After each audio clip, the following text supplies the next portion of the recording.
Assalamualaikum warahmatullahi wabarakatuh. Perkenalkan, nama saya Siti Romla. Saya sebagai guru pengajar kimia di MA Mambal Ulum Bata-Bata 1. Kali ini saya akan mencoba menampilkan video pembelajaran saya menggunakan Canva tentang materi asam basa untuk kelas 11 semester genap. Sekian dari saya. Semoga video ini ada manfaatnya. Saya akhiri. Assalamualaikum warahmatullahi wabarakatuh. Assalamualaikum warahmatullahi wabarakatuh. Welcome to chemistry class. Selamat pagi semua. Kali ini Ibu akan menjelaskan tentang asam basa. Tujuan pembelajaran kali ini adalah untuk mengidentifikasi zat-zat yang bersifat asam atau basa dalam kehidupan sehari-hari, dan juga memahami penjelasan tentang berbagai konsep asam basa. Jadi, kita sehari-hari di sekitar kita banyak sekali sebenarnya bahan-bahan yang bersifat asam dan basa. Mungkin kalian belum mengetahui hal tersebut. Ibu akan menunjukkan dan menjelaskan macam-macam asam basa yang ada di sekitar kita. Perhatikan pada gambar tersebut, banyak sekali ternyata bahan buah, ada buah, kemudian bahan makanan dan lain-lainnya yang ternyata bersifat asam atau basa. Di situ ada jeruk, tomat, apel, anggur, cuka, soda kue, klorida atau garam dapur, dan lain-lain. Nah, untuk mengetahui apakah zat-zat tersebut bersifat asam atau basa, sebelumnya kita harus mengetahui pengertian dari asam dan basa. Maka dari itu, kali ini kita akan memahami penjelasan tentang berbagai konsep asam basa. Jadi, ada beberapa konsep asam basa. Yang pertama yaitu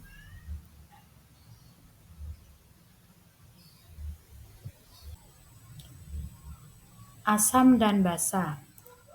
Ada beberapa konsep asam dan basa. Yang pertama menurut Arrhenius, yang kedua menurut Bronsted-Lowry, dan yang ketiga menurut Lewis.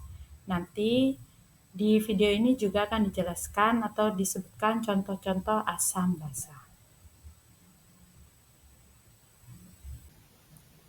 Pengertian asam dan basa menurut Arrhenius. Asam adalah zat yang jika dilarutkan dalam air, maka akan menghasilkan ion H+. Sedangkan basa adalah zat yang jika dilarutkan dalam air, akan menghasilkan ion OH-. Contoh asam Arrhenius. HCl kalau terionisasi, dia akan menjadi H+ dan Cl-. Yang kedua, CH3COH terionisasi menjadi CH3COO- dan H+. Nah, H+ inilah yang menunjukkan bahwa ini adalah asam Arrhenius. Kemudian contoh basa Arrhenius, NaOH terionisasi menjadi Na+ dan OH-. Yang kedua, NH4OH terionisasi menjadi NH4+ dan OH-. Adanya OH- inilah yang menunjukkan bahwa zat ini adalah merupakan contoh basa Arrhenius. Pengertian asam basa menurut Bronsted-Lowry. Asam adalah pemberi atau donor proton H+, basa adalah penerima atau aseptor proton H+. Contoh H2O dengan NH3 akan menghasilkan NH4+ dan OH-. Di sini H2O sebagai asam. Kenapa?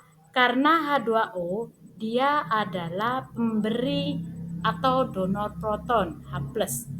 Bisa dilihat H2O pertama dia mempunyai hanya 2, kemudian di sebelah kanan dia menjadi OH- hanya berkurang 1 sehingga menjadi OH- hanya jadi 1. Dari sini kelihatan bahwa H2O memberikan H plusnya ke NH3. Sehingga H2O di sini sebagai asam.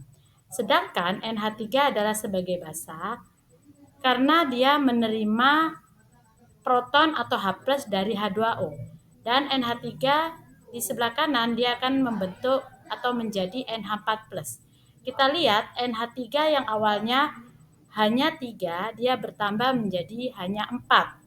Maka berarti di sini NH3 menerima H+ dari H2O, sehingga NH3 di sini sebagai basa menurut Bronsted-Lowry. Dan yang terakhir, pengertian asam basa menurut Lewis. Asam adalah suatu zat yang dapat menerima sepasang elektron, sedangkan basa adalah suatu zat yang dapat memberi sepasang elektron. Contoh asam basa Lewis. Yang pertama, H+ dan NH3 akan membentuk NH4+. Di sini kelihatan NH3 dia mempunyai sepasang elektron bebas. Sepasang elektron bebas ini akan diberikan kepada H+. Sehingga NH3 sebagai basa karena dia memberi sepasang elektron kepada H+. Dan H+ sebagai asam karena dia menerima sepasang elektron dari NH3.